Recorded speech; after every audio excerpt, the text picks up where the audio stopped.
If you believe that money is the root of all evil, you will never have it. Not because money itself is evil, but because your consciousness of money is poisoned. I learned this from my teacher Abdullah many years ago. But I tell you honestly, for 6 months after he told me, I did not understand what he meant. 6 months of struggle, 6 months of applying what I thought was his teaching, and nothing changed in my financial world. Then one morning, as I was walking down the street in New York, the meaning struck me like lightning. What Abdullah had told me was not what I thought he had told me at all. The moment I grasped his real meaning, everything changed. Not gradually, immediately. Tonight I will give you his exact words, and I will tell you why I misunderstood them for so long. Because the misunderstanding I had is the same misunderstanding that keeps most people in financial bondage their entire lives. They think they know what it means to feel wealthy. They do not. They are feeling the very opposite and calling it wealth. Listen carefully. I will tell you exactly what Abdullah said to me and why it took me 6 months to understand his meaning. I had gone to him, as I did so many times in those early years, troubled about money. I was a young man then, living in New York, and like most young men, I thought my problem was that I did not have enough money. I thought if I could just get more money, I would feel secure. If I could just find the right opportunity, the right job, the right investment, then I would have peace of mind about my finances. Abdullah listened to me with those penetrating eyes of his. When I finished explaining my situation, he said something I will never forget. He said, "Neville, you are putting the cart before the horse. You think you need money to feel wealthy. I tell you, you must feel wealthy to have money." At the time, I thought I understood what he meant. Of course, I said to myself, I must feel confident about money. I must think positive thoughts about prosperity. I must visualize having wealth.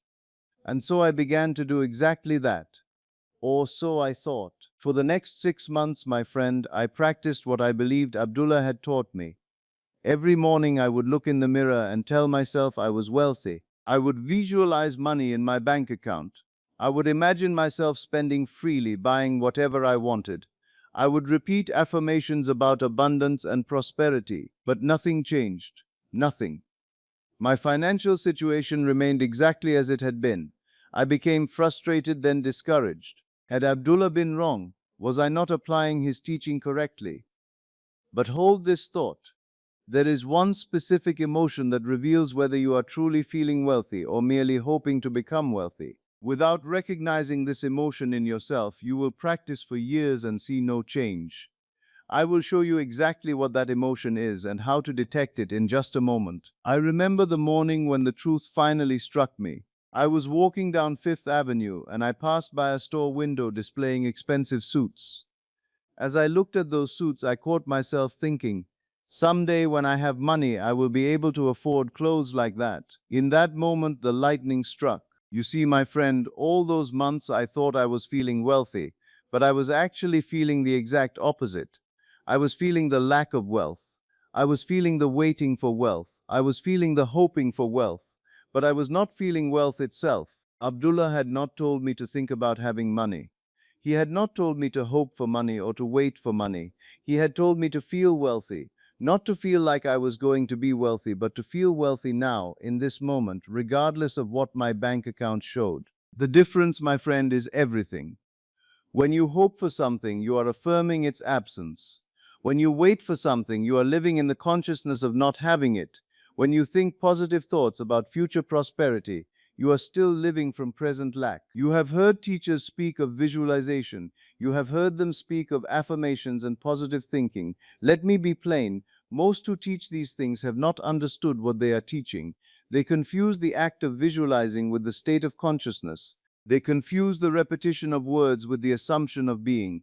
I tell you, you can visualize until your eyes grow tired, but if you are visualizing from the state of lack, you will demonstrate only more lack. Let me tell you about a woman who came to my lectures in Los Angeles many years ago. She had been studying what she called prosperity teachings for over 3 years.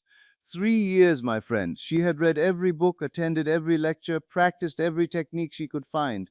Yet her financial situation had not improved by $1. When she approached me after one of my lectures, she was nearly in tears. "Mr. Goddard," she said, "I have tried everything. I visualize money every day. I affirm my abundance every morning. I make vision boards and treasure maps. I think only positive thoughts about money, but nothing works. What am I doing wrong? I asked her a simple question. When you are visualizing this money, how do you feel? Well, she said, I feel hopeful. I feel excited about when it will come to me. And when you are not visualizing? I asked. She paused. When I'm not visualizing, I feel worried. I feel anxious about my bills. I feel frustrated that the money hasn't come yet. There was her answer, my friend. She was spending 10 minutes a day feeling hopeful about future money, and the remaining 23 hours and 50 minutes feeling anxious about present lack. Which state do you think was being impressed upon her subconscious mind? Here is the emotion I promised to reveal to you. It is the feeling of expectation. When you are truly wealthy in consciousness, you do not expect money to come. You rest in the satisfaction of already having it. Expectation always implies absence. Satisfaction implies presence. At first, she resisted my explanation. She had invested so much time and energy in her techniques, her visualizations, her affirmations, but these methods have worked for other people, she protested. I told her what I am telling you now. The method is not what matters, the state is what matters. You can visualize until your eyes grow tired, but if you are visualizing from lack, you will only demonstrate more lack. You can affirm abundance with your lips while your consciousness rests in poverty, and poverty is what you will experience. I instructed her to stop all her techniques for 1 week. Instead, I told her to live from the assumption that she was already financially free. Not that she was going to be financially free, but that she was financially free now, in consciousness. How do I do that? She asked. Very simply, I told her. When you see something you want to buy, instead of thinking I cannot afford that, assume you can afford it. You may choose not to buy it, but assume you could if you wish to. When you pay your bills, instead of feeling the pinch of parting with money, feel the satisfaction of easily meeting your obligations. When you think about your future, instead of worrying about financial security, rest in the assumption that you are financially secure. She came to see me 3 weeks later, and her face was transformed. In those 3 weeks, she had received an unexpected bonus from her employer, a refund check she had forgotten about, and an offer for additional work that would double her income. But more importantly, she had discovered the secret that Abdullah had tried to teach me so many years before. The secret is this: consciousness is the only reality. What you are conscious of being, you are. If you are conscious of being poor, you are poor, regardless of the money in your bank account. If you are conscious of being wealthy, you are wealthy, regardless of your present circumstances. Now, I must tell you something most teachers will not. There is a precise moment in your day when your true financial consciousness reveals itself completely. Miss this moment and you will never know whether you are truly assuming wealth or merely playing with the idea of it. I will show you that moment now. Most people have this backwards, my friend. They believe they will be conscious of wealth when they have money. I tell you, you will have money when you are conscious of wealth. Remember what I told you a few moments ago about the difference between feeling wealthy and hoping for wealth.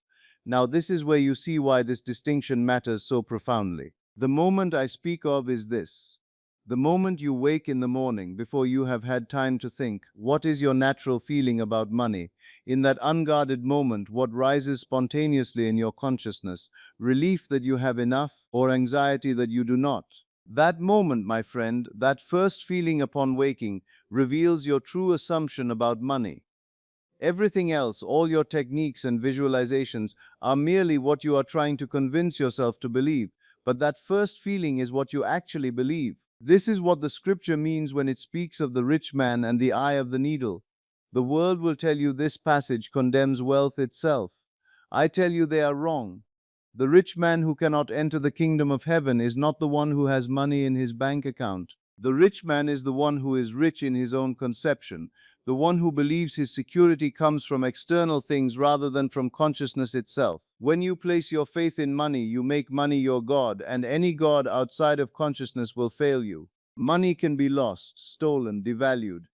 But consciousness is eternal, indestructible, always available to you. Now you may ask, does this mean we should not work for money? Does this mean we should not be practical about our finances? Not at all, my friend. Work by all means. Be practical, be wise. But work from the consciousness of wealth, not from the consciousness of need. Be practical from the assumption of abundance, not from the fear of lack. The world is yourself pushed out. If you see lack in your world, you are seeing your consciousness of lack made visible. If you see limitation in your world, you are seeing your consciousness of limitation externalized. But change your consciousness and your world must change. I have told you before, but I will tell you again. Assumption, though false, if persisted in, will harden into fact. If you assume you are wealthy in consciousness, that assumption, persisted in, will externalize itself as wealth in your world. Now I must insist on this, my friend. Consciousness is cause, and what you see in your world is effect. This is not sentiment, this is not positive thinking. This is the fundamental principle by which all things come into being.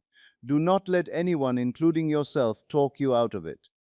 Before I tell you how to apply this tonight, there is one final detail about the technique itself.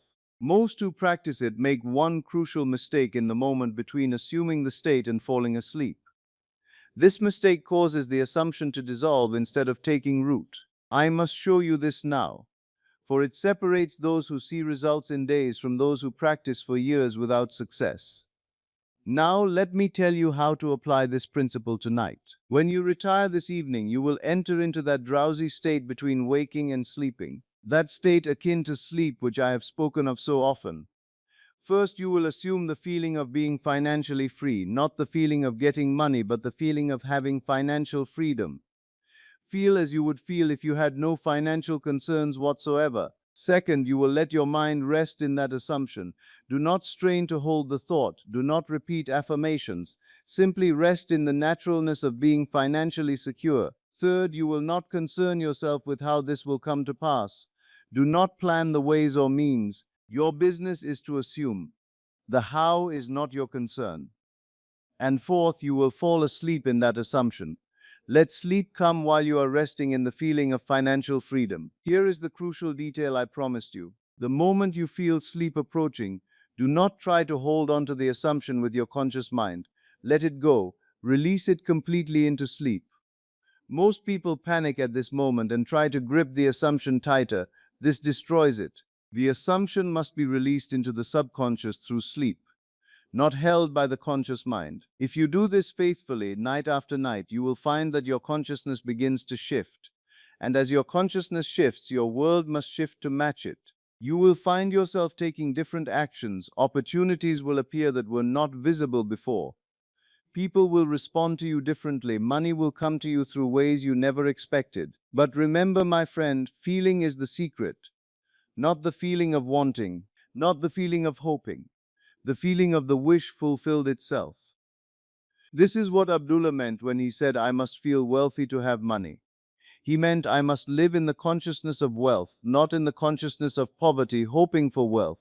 For 6 months, I lived in the consciousness of poverty, hoping and trying and visualizing my way to wealth.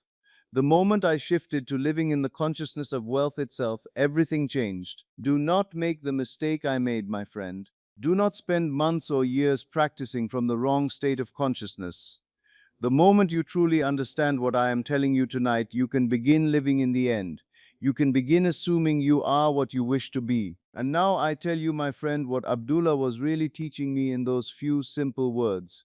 He was not giving me a technique for getting money. He was revealing the fundamental law of consciousness itself. You do not feel wealthy to attract wealth. You feel wealthy because you are wealthy in consciousness. The moment you truly assume that state, not hope for it, not work toward it, but assume it as your present reality, in that moment you have wealth. Everything else is simply the world catching up to what you have already become in consciousness. Tonight, when you retire, do this just once. Enter that drowsy state between waking and sleeping. Assume you are financially free, not that you will be, but that you are. Feel the naturalness of it. Rest in that assumption and let sleep come. Tomorrow you may awaken to find that consciousness has done its perfect work, or you may find that the assumption must be persisted in for several nights. Both are well, my friend, both are well. The law is exact. What you assume to be true becomes true in your experience. The world is yourself pushed out, and imagining creates reality. May you sleep tonight in the Sabbath rest of your assumption. May you awaken knowing that what you have assumed in consciousness must externalize itself in your world. May you walk tomorrow in the certainty of the wish fulfilled. Until we meet again, my friend.